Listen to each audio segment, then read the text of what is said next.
Climate change calls for a different approach to ensure sustainable development. And in order for us to be able to do that in Africa, as you will appreciate, we are still very underdeveloped.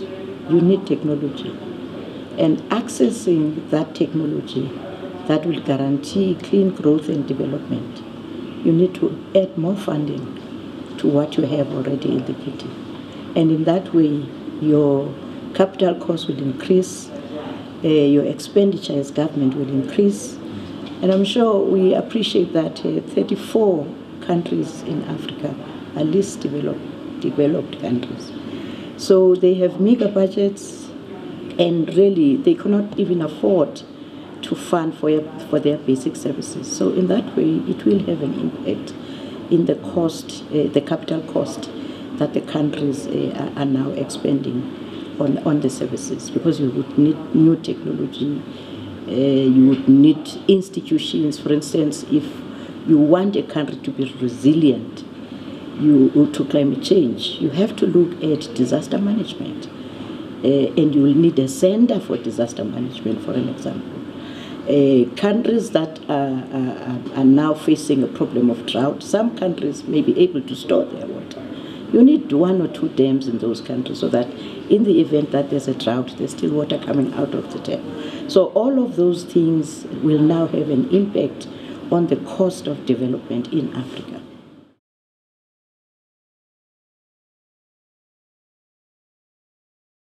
The change of approach means that the policies that we have for development, whether they are national development plans, they have to consider that there's now a new threat, a threat of climate change. And as we redesign them, we have to consider that all the time. So in that way, that will lead to policy review or some new policies being developed. For instance, the NAPAs are some of the new policies that are coming to the fore. Maybe you could see in some countries climate legislation. For instance, South Africa was mooting the idea of a climate change legislation. In some countries, you would see climate change strategies.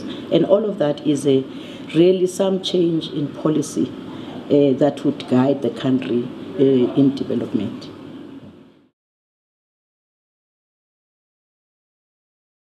That's one area of policy development that needs to change. As I indicated, that policy of energy is key to development.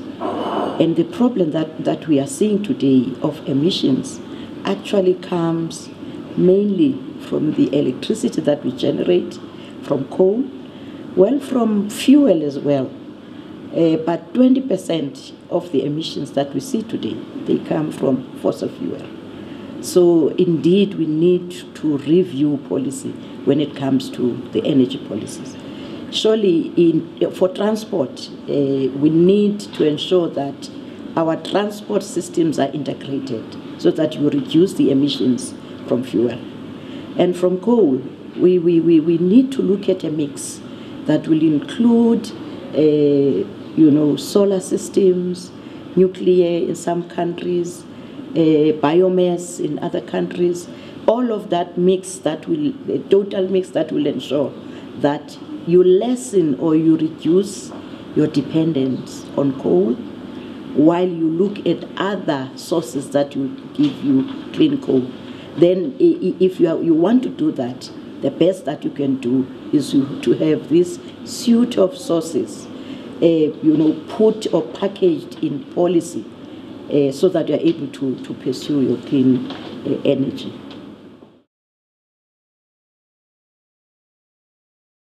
The frameworks that we have are actually work in progress because mitigation is still the most contentious issue within the negotiations.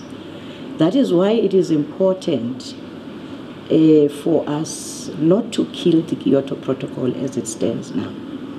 Because if you kill the Kyoto Protocol, the little that we had in a framework that was guiding the countries of the world in how to deal with climate change, that tool will be gone. Really, the frameworks are not there. I can't even say that they're inadequate. They are not yet there. They are still a subject of debate. That's why we're going to COP17. We still are looking for a regime that will tell us how to mitigate, where do we start adapting, where do we get the funding, where do we get the technology. So all of those things, they are still the subject of debate. Of course, you do see some new developments and some achievements that are being made. In COP16, there are steps that took the process forward. You have to revisit your national development plan as countries of Africa.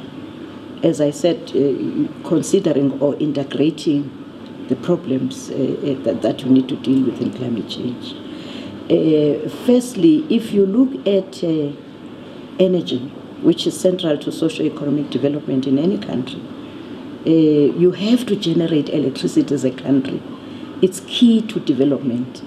You can't invite investors to come and invest in your country if you have no, it's part of the necessary infrastructure for socio-economic development. So I'm saying it's important then to take that consideration into your development plan in the context of sustainable development.